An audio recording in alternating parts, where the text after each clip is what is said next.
Exit poll से बहुत अंतर होगा एग्जैक्ट पोल में। और 18 तारीख को तेजस्वी यादव जी एज अ बिहार के यूथ सीएम के रूप में वो शपथ ग्रहण करेंगे। लोग रोजगार ढूंढ रहे थे, लोग मुद्दे तलाश रहे थे और ये रील पे गाने डलवा रहे थे।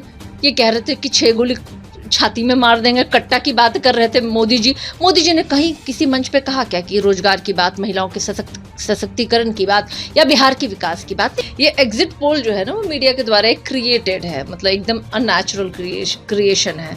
वो टीआरपी उनकी बढ़ाती है और उनकी विश्वसनीयता घटाती है, क्योंकि पिछले आपने देखा होगा कि लोकसभा में ये कहते 400 पार 400 पार 400 पार एंड भाजपा जाएगा 400 पर का सिमट के रह गए, वो 250 में सिमट के रह गए। वो अब वो रहा नहीं, स्वतंत्रता नहीं रहा, वो अंडर एक गवर्नमेंट या अंडर एक पार्टी के पक्ष में वो काम करती है। इसलिए हम इस एग्जिट पोल को नहीं मानते हैं और इतिहास का गवाह रहा है कि जब भी इस तरीके से वोटिंग के प्रतिशत इस अपार को पार करता है तो बदलाव होता है। और नमस्कार, हेडलाइंस बिहार देख रहे हैं आप और मैं हूं आपके साथ मयंक पांडे। देखिए, चुनाव बीत चुका है, एग्जिट पोल जो है उसके नतीजे सामने आ रहे हैं और एग्जिट पोल में एनडीए को भारी बढ़त दिख रही है और वहीं महागठबंधन एग्जिट पोल में पीछे छूटता हुआ नजर आ रहा है। ऐसे में हमारे साथ राजद की प्रवक्ता सारिका पासवान मौजूद हैं। इनसे हम बातचीत करेंगे, जानने का प्रयास करेंगे कि एग्जिट पोल जो है वो नेगेटिव आ रहा है, लेकिन तेजस्वी यादव एक तरफ कह रहे हैं कि 18 को शपथ लेंगे।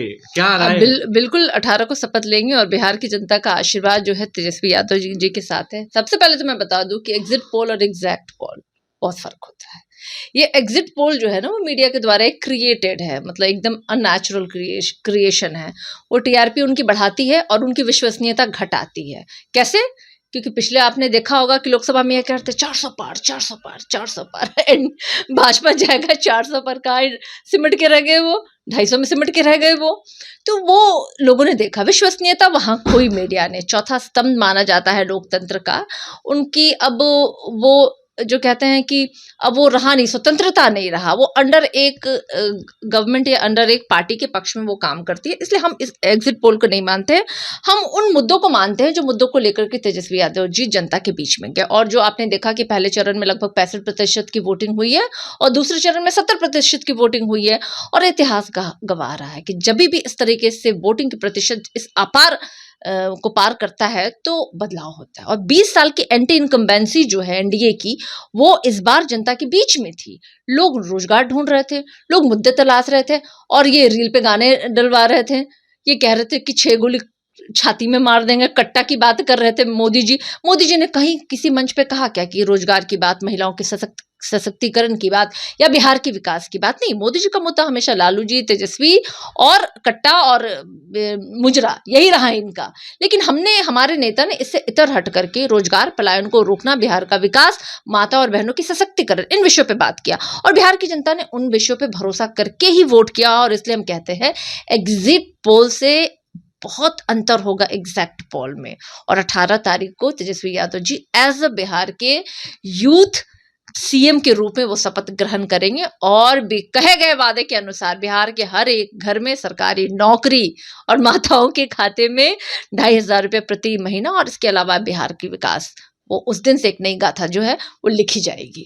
देखिए, सच में इतिहास गवाह रहा है कि जब 5% से ज़्यादा उछाल आया है वोटिंग प्रतिशत में तो सरकार बदली है। लेकिन इस बार जो है महिलाएं बाहर निकली है बहुत ज़्यादा और महिलाओं के जो वोट है वो काफ़ी ज़्यादा पड़े हैं और महिलाएं नीतीश कुमार की कोर वोटर मानी जाती है। नहीं, ये बिल्कुल कहना गलत है, क्योंकि आप पिछले अगर विधानसभा के भी आंकड़े निकाल के देख ले तो 12,000 वोटों का अंतर रहा था महागठबंधन और एनडीए में। और इस बार जिस तरीके से हम लोगों ने टिकट का वितरण किया, महिलाओं को हमने सबसे ज़्यादा जगह दी। आपने देखिए, आप जो लोग कहते हैं कि आधी आबादी की बात, उन्होंने टिकट देने में ही आधी आबादी को पीछे रखा, तो वो निराधार है, वो कोई आधार ही नहीं है जिस तरह की बातें वो करते हैं। और जो भी उन्होंने फैसले लिए, चाहे वो शराबबंदी के नाम पे, जो आपने देखा कि कल तक तो शराब की दुकानें हुआ करती थी, अब तो होम डिलीवरी होती है शराब। अब लॉ एंड ऑर्डर की स्थिति देख ली, सबसे ज्यादा माता और बहनों पे प्रहार हुआ है, बेटियों की बलात्कार हुई है। एनसीआरबी की रिपोर्ट वो कहती है 47% जो है कुपोषित बच्चे हैं बिहार में। तो किस आधार पे लोग कहते हैं कि महिलाएं उनके साथ है? निश्चित रूप से महिलाओं ने बढ़ चढ़ के वोट किया और बदलाव के लिए वोट किया। और इसलिए हम एकदम कॉन्फिडेंस के साथ ये कह रहे हैं कि बिहार की जनता की सरकार 18 तारीख को बनने वाली है। और एग्जिट पोल में एक और चीज दिखी है, आपके डिप्टी सीएम कैंडिडेट हैं मुकेश सहनी, और एग्जिट पोल में उनको काफी कम सीटें आती हुई दिख रही है। कई लोग तो ये दावा कर रहे हैं कि उनकी पार्टी को सीट ही नहीं मिल रही है। नहीं, ये दावा मुझे लगता है कि सही नहीं है। सीटें उनको निश्चित रूप से कम और बेसी, लेकिन सीटें तो ज़रूर उनको आएँगी। और देखिए, हमारे कई घटक दलें हमारे इस महागठबंधन में हैं, और मुझे लगता है कि बेहतरीन परफॉर्मेंस में अगर हम अभी नंबरिंग करें तो मुझे लगता है कि वो उचित नहीं होगा। जिस तरीके से टिकट का वितरण हुआ है, हम उम्मीद करते हैं कि सभी दल जो हैं वो सभी प्रत्याशी जो हैं हमारे दलों के, वो बेहतरीन प्रदर्शन करेंगे वो। देखिए, एग्जिट पोल पे क्या जवाब था सारिका पासवान का, आपने सुना सीधे तौर पे।